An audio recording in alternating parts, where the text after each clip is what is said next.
আমি তমা। আজকে পজিটিভ বার্তার বিকাশ টকশোয়ের মঞ্চে আপনাদের সবাইকে স্বাগত জানাচ্ছি। আজকে আমাদের আলোচ্য বিষয় হলো সোশ্যাল মিডিয়া ইনফ্লুয়েন্সারদের ভূমিকা। আজকে আমাদের সঙ্গে রয়েছে রিয়া ম্যাম। নমস্কার। নমস্কার। আজকে আপনার কাছে ফার্স্ট কোশ্চেন, বর্তমান সমাজে সোশ্যাল মিডিয়া ইনফ্লুয়েন্সদের ভূমিকা কি? বর্তমান সমাজে সোশ্যাল মিডিয়ার বলতে আমরা যেগুলোকে বুঝি, যেমন সংবাদ মাধ্যমের বিভিন্ন চ্যানেল, তাছাড়া ফেসবুক, ইউটিউব, ইনস্টাগ্রাম, এছাড়া ইত্যাদি আরও অনেক রয়েছে।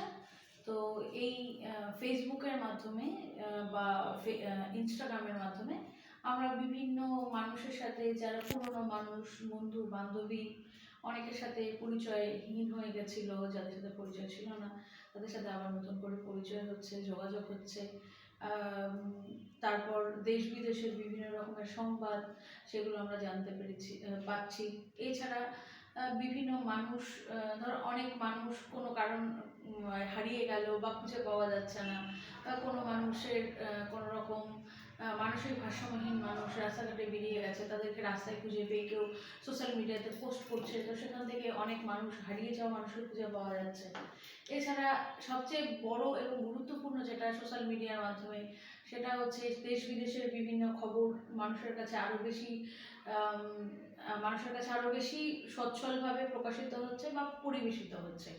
এছাড়া দ্বিতীয় কথা হচ্ছে, লকডাউনের সময় 2020 সালে যখন করোনা মহামারী হয়েছিল, সেই সময় প্রায় শতাধিক মানুষ কেন বলবো, হাজার হাজার মানুষ তার রুজি রুটির জন্য সোশ্যাল মিডিয়াকে ইউজ করে, সোশ্যাল মিডিয়া প্ল্যাটফর্মকে ইউজ করে বিভিন্ন রকমের দ্রব্য সামগ্রীকে বাজারে সোশ্যাল মিডিয়ার মাধ্যমে বাজারে প্রকাশ করেছে, এবং বিভিন্ন মানুষের কাছ সেই পণ্যগুলোকে বিক্রি করে তাদের নিজের জীবন এবং জীবিকা নির্বাহ করেছে।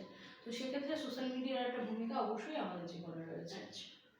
আচ্ছা, সোশ্যাল মিডিয়া যে ইনফ্লুয়েন্সার আছে, সেটা সমাজে কি কি প্রভাব পড়েছে?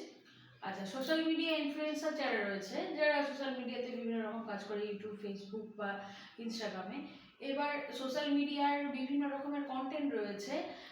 সেই কন্টেন্টের মধ্যে কিছু কন্টেন্ট রয়েছে শোভন এবং কিছু কন্টেন্ট রয়েছে অশোভন। তো এই কিছু শোভন কন্টেন্টের মাধ্যমে আমরা সমাজের বিভিন্ন রকমের গল্প, বিভিন্ন রকমের মানুষের জীবনের যে পারিপার্শ্বিক জীবনের কিছু ঘটে যাওয়া ঘটনা, বা কিছু কারো প্রতিভা থাকলে সেই প্রতিভাকে বিকাশ করার জন্য কেউ ড্রয়িং করছে, কেউ নাচ করছে, কেউ গান করছে, বা কেউ তার হচ্ছে অভিনয় প্রতিভা রয়েছে, সেই প্রতিভাকে সে অভিনয়ের মাধ্যমে বা বিভিন্ন কন্টেন্টের মাধ্যমে ফুটিয়ে তোলার চেষ্টা করছে। তো তার মাধ্যমে আমরা অনেক ভালো কিছু ইনফ্লুয়েন্সারদের থেকে পেয়েই থাকি। শুধুমাত্র মনোরঞ্জন নয়, আমাদের অনেক সময় অনেক ইনফ্লুয়েন্সার রয়েছে যারা সোশ্যাল মিডিয়াতে নিজেদের চ্যানেলকে গ্রো করানোর জন্য তারা বিভিন্ন মানুষকে সাহায্য করে থাকে, বিভিন্ন মানুষকে টাকা পয়সা প্রদান করে। তাছাড়া তাদের কারো যদি শারীরিক অসুস্থতা থাকে, সেখানে ইনফ্লুয়েন্সারের মাধ্যমে আমরা অর্থ সামগ্রীকে একসাথে মুষ্টিবদ্ধ করে সেখানে আমরা তাদের সাহায্যের জন্য হাত বাড়িয়ে দিতে পারি। এই সোশ্যাল মিডিয়া ইনফ্লুয়েন্সাররা এইসব বিষয়ে বিভিন্নভাবে কাজ করে। কিন্তু আবার কিছু ইনফ্লুয়েন্সাররা রয়েছে যারা নিজেদের শুধুমাত্র সোশ্যাল মিডিয়া থেকে নিজেদের কিছু ইনকাম বা অর্থ ইনকাম হবে বলে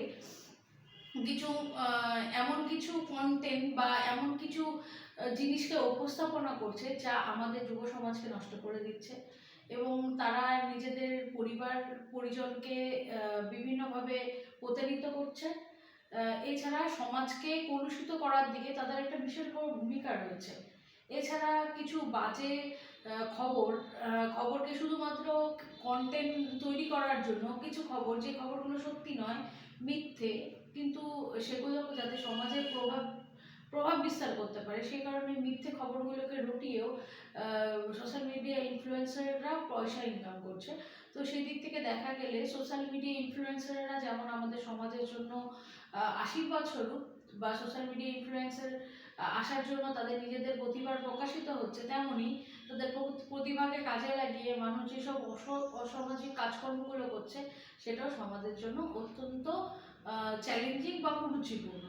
তো সেই দিক থেকে সব দিক থেকে লক্ষ্য রাখতে হবে এবং সোশ্যাল মিডিয়াকে মানুষ কিভাবে ব্যবহার করবে, আপনি কিভাবে ব্যবহার করবেন বা আমি কিভাবে ব্যবহার করব সেটা নির্ভর করছে আপনার উপরে।